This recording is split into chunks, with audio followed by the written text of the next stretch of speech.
Now, some guide dog handlers, as soon as they get their dog, fold up their white cane, throw it in the bottom of the wardrobe and say, well, now I've got my dog, I don't need to think about it for another 10 years.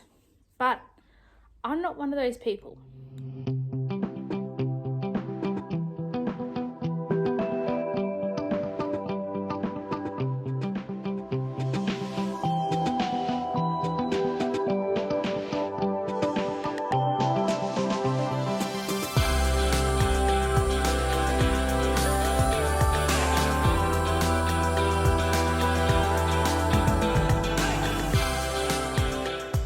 Hi everyone, it's Mel here and welcome back to Mel's Blind Life, the YouTube channel all about blindness, and welcome of course to another video all about orientation and mobility. Today, unfortunately for this little girl, hello Pen Pen, we're not talking about puppies and their awesomeness in helping blind and vision impaired people like myself. We are talking about a method, a proven method, an inanimate object called the white cane. Now, some guide dog handlers, as soon as they get their dog, fold up their white cane, throw it in the bottom of the wardrobe and say, well, now I've got my dog, I don't need to think about it for another 10 years. But I'm not one of those people. So for those of you who don't know what the white cane is, it is a long white stick made for blind and vision impaired people by a blind man in the United Kingdom in 1921. He painted a walking stick white when he was walking around traffic to raise awareness that he had low vision and couldn't see the traffic. And the white cane has evolved from then to be the important tool that we recognize now. International White Cane Day is held in October of every single year. I will link some information down below to International White Cane Day if you're interested. And I'll also link a video down below I did on International White Cane Day in 2018 where we did a walk in Mildura here with Vision Australia to celebrate the day. Anyway, the reason why I want to talk about it today is because I want to tell you my top couple of reasons why my white cane has not been folded up and thrown in the bottom of a wardrobe, because now I have got a guide dog again and I don't need it, supposedly. The top number one reason why I still have my white cane, why I still take one with me every day when I go out, I've still got one in my handbag, is because my dog can get sick. That's right. Dogs are animals. They are living, breathing things. They have a heartbeat. They have blood. They have everything that we do as people. And as amazing and wonderful and clever as a guide dog is, it still gets sick like we do. Those of you who've been following me for a long time, you know that Darcy has gotten quite sick in the past. He has had canine parvovirus, he has eaten a sock, he has had a lot of medical problems. And like you and I, when a dog is not well, you can't enforce them to go to work. So if you're a guide dog handler who is in employment and for some reason or other you can't take the day off work to look after your dog, or if your dog has to be rested, can't work for several weeks or days, you still need to be able to get to employment. Unfortunately, my dog is sick is not a good excuse to not go to work unless you work from home or have the ability to work from home or have a really, really understanding employer. You still have to go to work. So one of the top reasons why you need to still use your cane, and you need to know how to get to work both with your cane and your guide dog, is because your dog can get sick and you still need to go to work. The second reason for me personally why I like to still use my cane and keep my cane skills up as good as they can be is because I don't always take my dog on holidays with me. If I go somewhere around Australia, I will definitely take my dog with me. I have recently been to Adelaide in January just gone. I have been to Melbourne. So I have been taking my dog when I travel for things around Australia. But I don't take her when I go on a cruise. And there are several different reasons for that, and I'll get into those in another video. But for me, when I go on a cruise, I don't take my guide dog, but I still want to be as independent as I possibly can, both on the ship and in port when we are visiting different places. I still want to be able to get around independently. So I think it's important to be able to practice my cane skills at home, so that when I do go on a holiday that I, for some reason, can't take my dog on, even if it's not a cruise, I might go overseas and I just can't take her because all of the rigmarole of quarantine and everything just isn't worth it for a short period of time.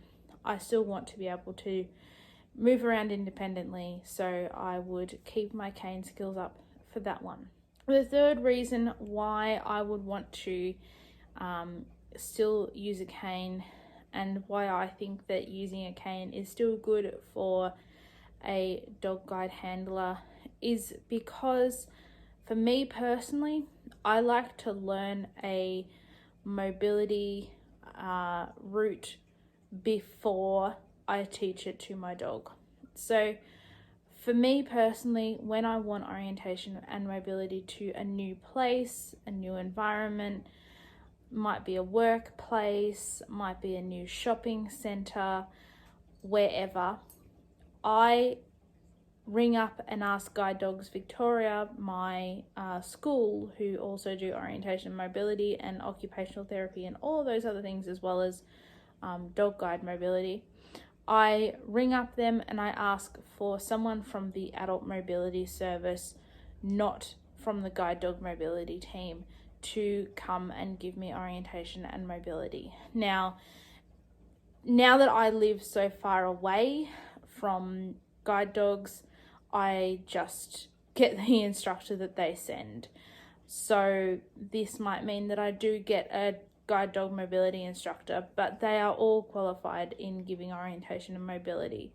So I can still learn something with a cane with a guide dog mobility instructor, but I do prefer to get a adult mobility service team member instead of a guide dog mobility team member. And the reason why that is because I really love being able to work out the fine details of the route and to be able to visualize the route and the environment that I'm traveling in before I teach it to my dog.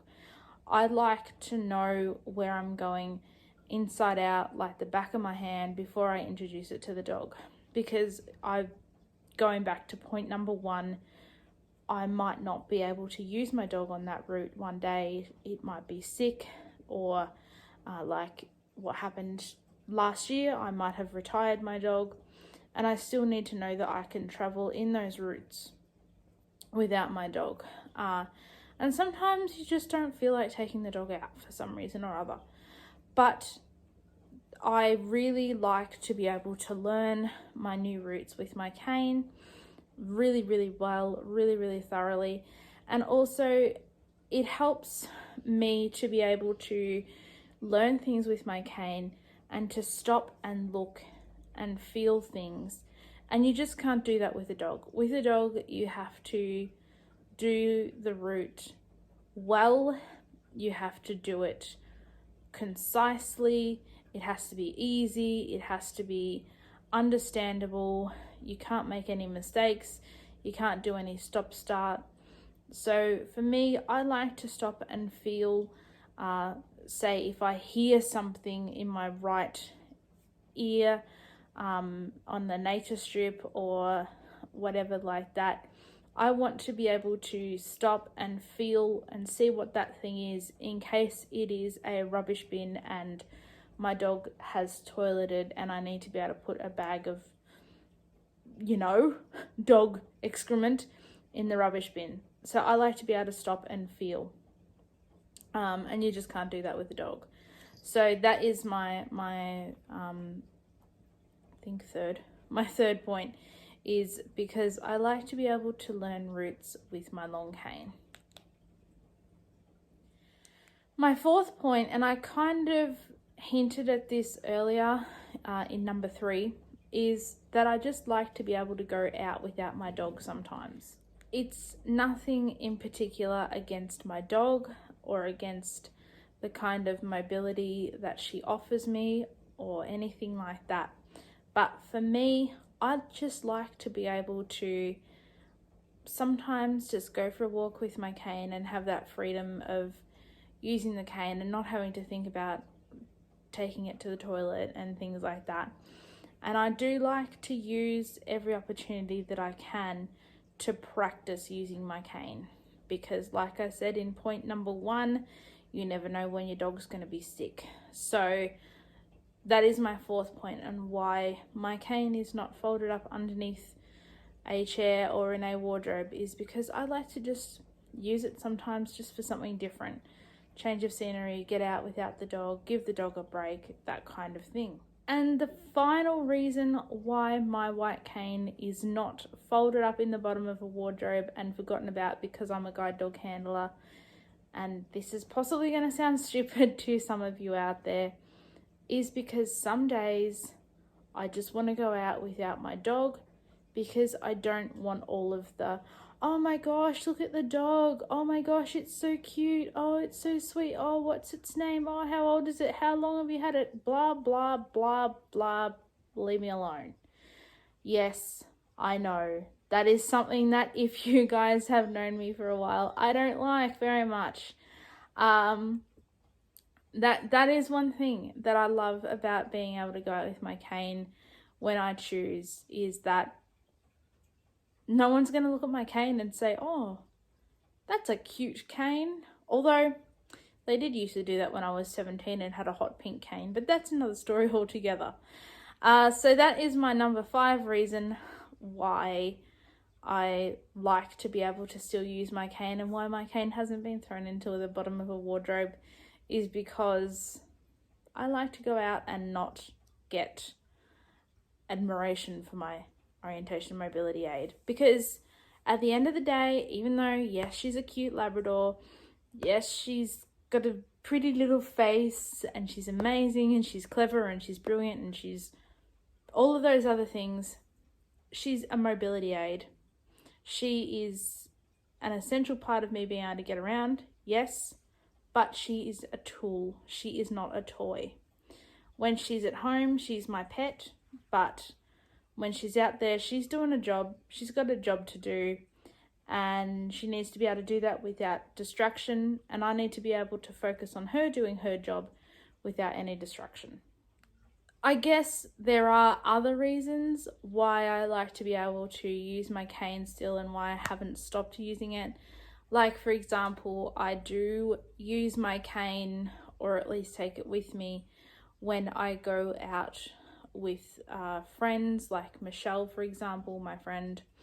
I don't very often take the dog when we go out together, but I do take my cane because sometimes when I'm inside a guide, I like to be able to feel for steps and changes of surface. I also take it sometimes when I go out with friends because it's a good identification tool. The other thing about not getting rid of the cane is that I like to be able to just have it to celebrate its independence and its giving of independence. And like I said in point number 3, to explore new routes and new places and new destinations. That's one of the things that I love about that the most, is being able to use your cane to explore new things, because you can't go into a new place and poke your guide dog around into corners and things like that. That confuses them. So I think that's really it for this video about why my cane isn't locked up in the bottom of a wardrobe. I hope you've enjoyed my rambling and my caneist attitude. I love my cane. I will never get rid of it. It's important. I still need it. I need it as much as I need my guide dog. So as I said, I hope you've enjoyed this video. I hope you've learned something, and I hope that you like this video. Please comment down in the comment section down below.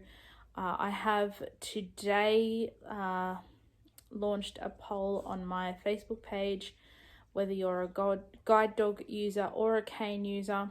So if you haven't already checked out my Facebook page, please do that. It's in the link section down below, linked in the description section down below. So go and vote in the poll whether you're a cane user or a dog guide user. And I'm also going to try and find out whether I can do a poll or something like that on Instagram. So go and check both of those out.